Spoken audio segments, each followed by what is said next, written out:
ಈ ಮನಸ್ಸು ಹೆದರ್ತಿರ್ತೈತಿ, ನನ್ನ ಮಕ್ಕಳು ಜಲ್ದಿ ಬರ್ಬೇಕಪ್ಪ, ಮನೆಗೆ ಹುಷಾರಾಗಿ ಹೋಗಿ ಬರ್ಬೇಕಪ್ಪ ಅಂತೇಳಿ. ಆದರೆ ಇಲ್ಲಿ ಎಂಥ ತಾಯಿ ಇದ್ದಾಳೆ, ಇವನು ಎಂಥ ತಂದೆ ಇದ್ದಾನ, ತನ್ನ ಸ್ವಂತ ಮಗಳನ್ನು ಮಾರಾಟಕ್ಕೆ ಬಿಟ್ಟಾನಪ್ಪ, ದಂಧೆ ಮಾಡಕ್ಕೆ ಬಿಟ್ಟಾನಪ್ಪ, ವೇಶ್ಯಾವಾಟಿಕೆ ಮಾಡಕ್ಕೆ ಬಿಟ್ಟಾನಪ್ಪ ಅಂತಂದರೆ ಎಂತಹ ಒಂದು ವ್ಯಕ್ತಿತ್ವ. ಬರೀ ದುಡ್ಡು ಅನ್ನೋ ಒಂದು ವಿಷಯ ಅಂದರೆ ಯಾವುದೇ ಸಂಬಂಧಗಳಿಲ್ಲನಾ ಅನ್ನಿಸ್ಬಿಡ್ತದೆ ಈ ಥರ ಒಂದು ವಿಷಯನ ಕೇಳಿ ಬರ್ತಾ ಇದ್ರೆ. ದುಡ್ಡೇ ಮುಖ್ಯನಾ?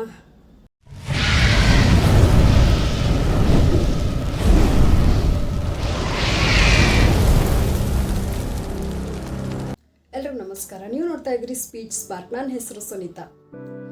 ತಾಯಿ ಅಂತಂದರೆ ಇಡೀ ಜೀವನವನ್ನೇ ತನ್ನ ಮಗುವಿಗಾಗಿ, ತನ್ನ ಮಕ್ಕಳಿಗಾಗಿ ಮುಡಿಪಾಗಿಟ್ಟು ಕೊನೆ ಉಸಿರೊಳಗೆ ಸಾಯುವ ಒಂದು ಅಡಿಯೊಳಗೆ ಆಕೆ ತನ್ನ ಮಕ್ಕಳ ಶ್ರೇಯಸ್ಸನ್ನೇ ಬಯಸುವ ಒಂದು ಕರುಣಾಮಯಿ ತಾಯಿ. ಹೌದಾ?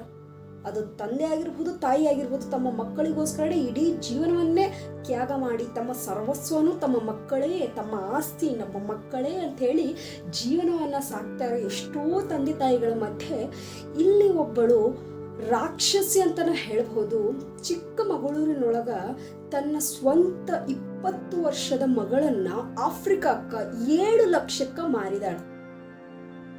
ತನ್ನ ಹೊಟ್ಟೆಯಲ್ಲಿ ಹುಟ್ಟಿದ ತನ್ನ ಸ್ವಂತ ಮಗಳನ್ನು 7 ಲಕ್ಷಕ್ಕೆ ಮಾರಿದಾಳೆ.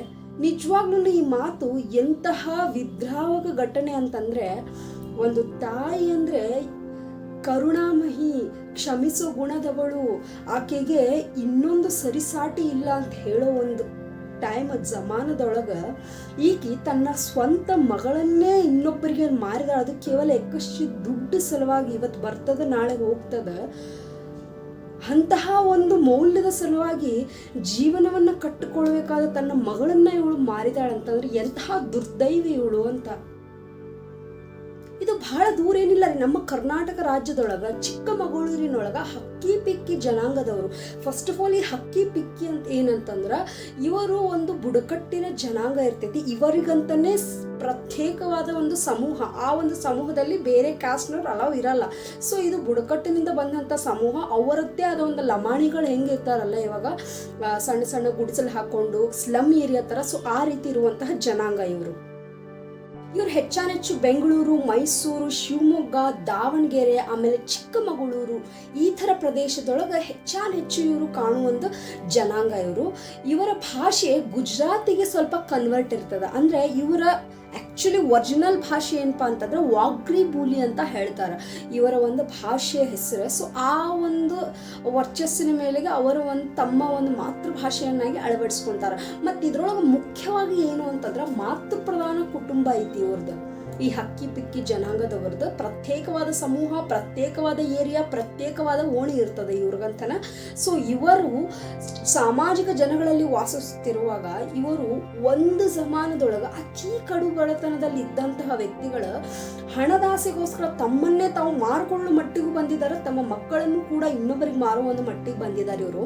ಆ್ಯಕ್ಚುಲಿ ಇವರು ಹಕ್ಕಿಗಳನ್ನು ಮಾರಾಟ ಮಾಡುವಂಥದ್ದಾಗಿರ್ಬೋದು, ಹಕ್ಕಿಗಳನ್ನು ಹಿಡಿಯುವಂತಹ ಜನಾಂಗ ಇವರು. ಸೊ ಈ ಒಂದು ಹೆಸರಿನೊಳಗೆ ಈ ಬುಡಕಟ್ಟು ಜನಾಂಗ ಬೆಳೆದು ಬಂದೈತಿ. ಮತ್ತು ಇನ್ನೊಂದು ಗಿಡಮೂಲಿಕೆಗಳನ್ನು ತಯಾರಿಸ್ತಿದ್ರು. ನೀವು ಆ ಬೀದಿಲಿ ಹೋಗುವಾಗ ನೋಡ್ತಿರ್ತೀರಿ, ರೋಡ್ ಸೈಡ್ ಒಳಗೆ ಆ ಮಾಲೆಗಳನ್ನಾಗಿರ್ಬಹುದು ಅಥವಾ ಮಣಿಗಳನ್ನಾಗಿರ್ಬಹುದು ಅಥವಾ ಆಯುರ್ವೇದಿಕ್ ವಸ್ತುಗಳನ್ನು ಇಟ್ಕೊಂಡು ಕೂತಿರ್ತಾರಲ್ಲ, ಇವ್ರು ಆ್ಯಕ್ಚುಲಿ ಈ ಥರ ವ್ಯಕ್ತಿಗಳು ಈ ಥರ ಕೆಲಸನ ಮಾಡ್ತಾ ಇರ್ತಾರೆ.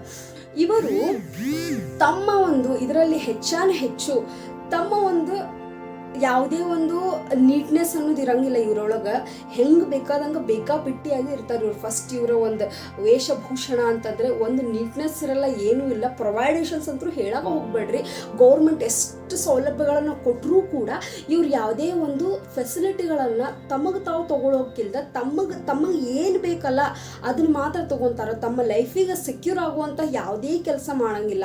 ಸೊ ಇಲ್ಲೂ ಕೂಡ ನಂದಿತಾ ಅನ್ನೋ ಒಂದು ಹುಡುಗಿಗಾಗಿರೋ ಒಂದು ಮೋಸ ಆಗೈತಿ ಇಲ್ಲಿ. ಮತ್ತು ಇವರ ಟೋಟಲ್ ಸಂಖ್ಯೆ, ಈ ಹಕ್ಕಿ ಪಿಕ್ಕಿ ಜನಾಂಗದ ಟೋಟಲ್ ಸಂಖ್ಯೆ ಅಂತಂದ್ರೆ 12,800 ಆಚೆ ಈಚೆ ಆಗುತ್ತೆ. ಕರ್ನಾಟಕದಲ್ಲಿ, ಗುಜರಾತ್ ಒಳಗೆ, ರಾಜಸ್ಥಾನದೊಳಗೆ ಹೆಚ್ಚು ಕಂಡು ಬರ್ತಾರೆ. ಮತ್ತು ಇನ್ನೊಂದು ಆಂಧ್ರ ಪ್ರದೇಶದೊಳಗೂ ಇವರು ಆ್ಯಕ್ಚುಲಿ ಬಂದಿರೋದೇ ಆಂಧ್ರ ಪ್ರದೇಶದ ಮೂಲದವರು ಅಂತೇಳಿ ಹೇಳಾಗ್ತದೆ. ಸೊ ಇವರು ಗಿಡಮೂಲಿಕೆ ಮಾರ್ಕೊಂಡು ಜೀವನ ಮಾಡ್ತಿದ್ರು. ಸೊ ಇಷ್ಟೆಲ್ಲ ಆಗಿ ಇದೆಲ್ಲಿ ತನಕ ಓಕೆ ಇತ್ತು ಅಂತಂದರೆ ತಮ್ಮ ಅತಿ ಆಸೆ ಮುಂದುವರಿಯೋ ತನಕ ಇದು ಓಕೆ ಇತ್ತು.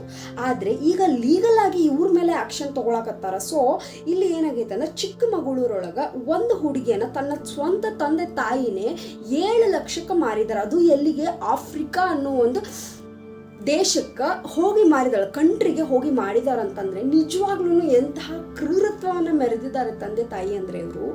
ಮಾರಾಟವಾಗಿದ್ದ ಹುಡುಗಿ ಹೆಸರು ನಂದಿತಾ ಅಂತ. ಆಕೆ ಹೆಸರು 20 ವಯಸ್ಸಕ್ಕಿಂದ.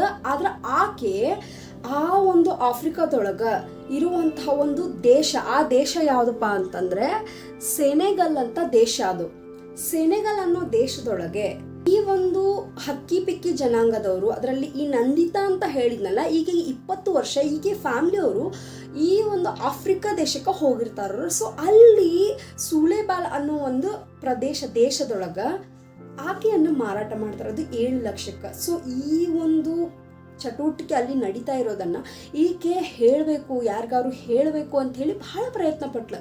ಆದರೆ ಕೊನೆಗೆ ಆಫ್ರಿಕಾದಲ್ಲಿ ಒಂದು ಮನೆ ಇತ್ತು. ಆ ಮನೆಗೆ ಹೋಗ್ಬಿಟ್ಟು ಮೊಬೈಲ್ ಇಸ್ಕೊಂಡು ಆ ಒಂದು ಮೊಬೈಲ್ ಮೂಲಕ ನನ್ನನ್ನು ಈ ರೀತಿ ಮಾರಾಟ ಮಾಡಿದಾರ, 7 ಲಕ್ಷಕ್ಕೆ ನನ್ನ ತಂದೆ ತಾಯಿನ ನನಗೆ ಮಾರಾಟ ಮಾಡಿದಾರ ಅಂತ ಹೇಳಿ ಸೋಷಿಯಲ್ ಮೀಡಿಯಾದಾಗ ಹೇಳಿದಾಗ ನಮ್ಮ ಕರ್ನಾಟಕದ ಒಕ್ಕೂಟ ಐತಲ್ಲ, ಕರ್ನಾಟಕದ ಪೊಲೀಸರು ಆಕೆಯನ್ನು ಸೇಫಾಗಿ ಕರ್ನಾಟಕಕ್ಕೆ ಕರ್ಕೊಂಡು ಬಂದಾರ.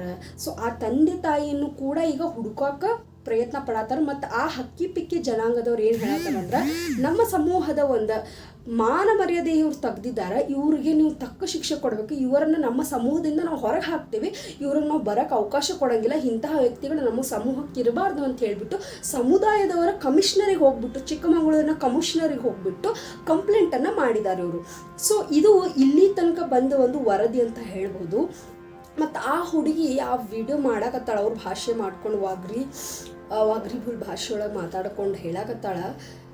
ಒತ್ತಾಯವಾಗಿನೂ ಅಥವಾ ಸ್ವಯಂ ಪೂರ್ವಕವಾಗಿನೂ ಅದು ಬೇಡ, ಆದರೆ ಸ್ವಂತ ತಂದೆದ ಇವಾಗ ನೋಡ್ರಿ, ಎಲ್ಲರೂ ಒಂದು ಮಕ್ಕಳು ಹೊರಗೆ ಹೋಗ್ತಾರಂದ್ರೆ ತಂದೆ ತಾಯಿ ಮನಸ್ಸು ಹೆದರ್ತಿರ್ತೈತಿ, ನನ್ನ ಮಕ್ಕಳು ಜಲ್ದಿ ಬರಬೇಕಪ್ಪ, ಮನೆಗೆ ಹುಷಾರಾಗಿ ಹೋಗಿ ಬರಬೇಕಪ್ಪ ಅಂತೇಳಿ. ಆದರೆ ಇಲ್ಲಿ ಎಂಥ ತಾಯಿ ಇದ್ದಾಳೆ, ಇವನು ಎಂಥ ತಂದೆ ಇದ್ದಾನ, ತನ್ನ ಸ್ವಂತ ಮಗಳನ್ನು ಮಾರಾಟಕ್ಕೆ ಬಿಟ್ಟಾನಪ್ಪ, ದಂಧೆ ಮಾಡಕ್ಕೆ ಬಿಟ್ಟಾನಪ್ಪ, ವೇಶ್ಯಾವಾಟಿಕೆ ಮಾಡಕ್ಕೆ ಬಿಟ್ಟಾನಪ್ಪ ಅಂತಂದರೆ ಎಂತಹ ಒಂದು ವ್ಯಕ್ತಿತ್ವ. ಬರೀ ದುಡ್ಡು ಅನ್ನೋ ಒಂದು ವಿಷಯ ಅಂದರೆ ಯಾವುದೇ ಸಂಬಂಧಗಳಿಲ್ಲನಾ ಅನ್ನಿಸ್ಬಿಡ್ತದೆ ಈ ಥರ ಒಂದು ವಿಷಯನ ಕೇಳಿ ಬರ್ತಾ ಇದ್ರೆ. ದುಡ್ಡೇ ಮುಖ್ಯನಾ? ಕರ್ನಾಟಕದ ರಾಯಭಾರಿ ಕಚೇರಿಯವರು ಈಕೆ ನಂದಿತಾಳನ್ನು ಸೆಕ್ಯೂರ್ ಆಗಿ ಕರ್ಕೊಂಡು ಬಂದಾರ ಕರ್ನಾಟಕ ರಾಜ್ಯಕ್ಕೆ. ಸೊ ಈಕೆಯನ್ನು ಬಹಳ ಕಸ್ಟಡಿ ಒಳಗೆ ಸೆಕ್ಯೂರ್ ಆಗಿ ಇಟ್ಟಿದ್ದಾರೆ. ಸೊ ಇನ್ನು ಮೇಲೆ ಈಕೆ ಜೀವನ ಯಾವ ರೀತಿ ಸಾಕ್ತೈತೆ ಅಂತ ಹೇಳಿ ಅವರೇ ನಿರ್ಧಾರ ಮಾಡೋದಾಗದ. ಆದರೆ ಈಗ ನೋಡ್ರಿ, ಜೀವನ ಕಟ್ಕೊಳಕ್ಕೆ ಬಂದಿರ್ತಾರಪ್ಪ, ಜೀವನ ಕಟ್ಕೊಳ್ಳೋದು ಬಿಟ್ಬಿಟ್ಟು ಇಂತಹ ಒಂದು ಕೆಲಸ ಮಾಡಕ್ಕೆ ಹೊಂಟಾರಪ್ಪ ಇವರಂದ್ರೆ ಯಾವ ಒಂದು ಮಟ್ಟಿಗೆ ಹೊಂಟೈತಿ ಅಂತಂದರೆ, ಬರೀ ಇನ್ನೊಬ್ರು ನೋಡಿ ಇನ್ಸ್ಪೈರ್ ಆಗೋದು. ದುಡ್ಡು ಮುಖ್ಯ ರೀ, ಇಲ್ಲ ಅಂತ ಹೇಳಲ್ಲ, ಹಂಗಂತ ಹೇಳಿಬಿಟ್ಟು ದುಡ್ಡೇ ಅಲ್ಲ, ಸಂಬಂಧಗಳಿದ್ದಾವೆ. ದುಡ್ಡಕ್ಕಿಂತ ಅಮೂಲ್ಯವಾದದ್ದು ಸಂಬಂಧ. ಆ ಸಂಬಂಧಕ್ಕೆ ಬೆಲೆ ಕೊಟ್ಟರೆ, ನೀವು ಮಾಡಿರೋ ಕೆಲಸಕ್ಕೆ ವ್ಯಾಲ್ಯೂ ಮಾಡಿದರೆ ದುಡ್ಡು ಯಾವುದರ ರೂಪದಲ್ಲಿ ಬಂದೇ ಬರ್ತದೆ. ದುಡ್ಡು ಗಳಿಸಕ್ಕಂತ ನಮ್ಮ ವ್ಯಕ್ತಿತ್ವವನ್ನು, ನಮ್ಮ ಮಕ್ಕಳನ್ನು ದಂಧೆಗಳಿಸ್ಕೊಂತ ಅಂತಹ ಕೆಟ್ಟ ಕೆಲಸನ ಯಾವತ್ತೂ ಮಾಡೋಕ್ಕೆ ಹೋಗ್ಬೇಡ್ರಿ. ಯಾಕಂತಂದ್ರೆ ನಮ್ಮ ಜೀವನವನ್ನು ಕಟ್ಟಿಕೊಳ್ಳೋಕ್ಕಂಥೇಳಿ ತಂದೆ ತಾಯಿ ಮೇಲೆ ನಿರ್ಭರ ಆಗಿರ್ತವೆ ಮಕ್ಕಳು. ಆ ಮಕ್ಕಳನ್ನು ಇನ್ನೊಂದು ವ್ಯಕ್ತಿಗೆ ನಾವು ದಂಧೆ ಮಾಡಿಕೊಡೋಕ್ಕೋ ಅಥವಾ ಮಾರಕ್ಕೆ ಹೆಂಗ್ರಿ ಮನಸ್ಸು ಬರ್ತದೆ? ಕೇವಲ ಎಕ್ಕಷ್ಟು ದುಡ್ಡು ರೀ, ಇವತ್ತಿರುತ್ತೆ ನಾಳೆ ಹೋಗುತ್ತೆ, ದುಡ್ಡಿಗೆ ಬೆಲೆ ಕೊಡಬೇಕು, ಹೌದು ಹಂಗಂತ ಹೇಳಿಬಿಟ್ಟು ದುಡ್ಡಿನ ಲೋಭಿ ಆಗಿಬಿಟ್ಟು ಎಲ್ಲ ಸಂಬಂಧವನ್ನು ಕಳ್ಕೊಳ್ಳೋದು ಭಾಳ ಕ್ಲಿಷ್ಟ ರೀ, ಭಾಳ ಹೊಲಸ್ರಿ ಅದು. ಇಲ್ಲಿ ಕೂಡ ನೋಡ್ರಿ, ಜೀವನ ಕಟ್ಕೋಬೇಕು ಅಂತ ಇರೋವಂತಹ ವ್ಯಕ್ತಿ ಆಫ್ರಿಕಾಕ್ಕೆ ಹೋಗಿ ಗಿಡಮೂಲಿಕೆಗಳನ್ನು ಮಾರಿಬಿಟ್ಟು ಬಂದ್ರ ಕುಂತ್ರ ನಮ್ಮ ದೇಶಕ್ಕೆ ವಾಪಸ್ ಬಂದ್ರ ದುಡ್ಡು ಮಾಡಿಕೊಂಡು ಅನ್ನೋದಿಲ್ಲ. ಇಂತಹ ಕೆಲಸಗಳನ್ನು ಮಾಡಿಬಿಟ್ಟು ಉಪಯೋಗ ಏನೈತ್ರಿ? ತಾಯಿಗೆ ಅದರದ್ದೇ ಆದ ಒಂದು ಬೆಲೆ ಇರ್ತದೆ, ಮೌಲ್ಯ ಇರ್ತದೆ, ಅದನ್ನು ಉಳಿಸ್ಕೋರಿ. ಇಷ್ಟ ಕೀಳುಮಟ್ಟಿಗೆ ಇಳಿಯಕ್ಕೆ ಹೋಗ್ಬೇಡ್ರಿ. ಸೊ ಇದು ಚಿಕ್ಕಮಗಳೂರಿನಲ್ಲಿ ಆದಂಥ ಒಂದು ಘಟನೆ. ಇವಾಗ ಆ ಹುಡುಗಿನ ಸೇಫಾಗಿ ಕರ್ಕೊಂಡು ಬಂದಿದ್ದಾರೆ, ಇವಾಗ ಏನು ಪ್ರಾಬ್ಲಮ್ ಇಲ್ಲ. ಬಟ್ ಸದ್ಯ ಇಂಥ ತಾಯಿಗಳು ಆ್ಯಕ್ಚುಲಿ ಇಂಥವ್ರನ್ನ ಫಸ್ಟ್ ಎನ್ಕೌಂಟ್ರ್ ಮಾಡೋ ಕೊಲ್ಲೇ ಮಾಡಿಬಿಡ್ಬೇಕು. ತಾಯಿ ಹೆಸರಿಗೆ ಕಳಂಕ ಇವರೆಲ್ಲ. So thank you so much. ಇದು ಆ್ಯಕ್ಚುಲಿ ಇವಾಗ ನಡೆದಿರೋ ಒಂದು ನಿನ್ನೆ ಬಂದಿರೋ ಒಂದು ಸುದ್ದಿ ಇದು. ಸೊ ಇದೆಲ್ಲ ಆಗಕತ್ತೆ ನೋಡಕತ್ರ ಯಾವ ನಿಟ್ಟಿಗೆ ಹೊಂಟೈತಿ ಸಮಾಜ ಅನ್ನೋದು ನಿಜವಾಗ್ಲೂ ಗೊತ್ತಾಗ್ತಿಲ್ಲ. ಇದಕ್ಕೆ ಆದಷ್ಟು ಬೇಗ ಒಂದು ಪೂರ್ಣ ವಿರಾಮ ಇಡಲಿಲ್ಲ ಅಂತಂದರೆ ಇದು ಇನ್ನೂ ಕಂಟಿನ್ಯೂ ಆಗ್ತಾನೆ ಇರ್ತದೆ. So thank you so much ಎಲ್ರಿಗೂ. ಯಾರು ಹೊಸದಾಗಿ ನನ್ನ ಚಾನಲ್ ನೋಡ್ತಾ ಇದ್ದಿಲ್ಲ, ಸೊ ಸಬ್ಸ್ಕ್ರೈಬ್ ಮಾಡ್ಕೊಳ್ಳಿ.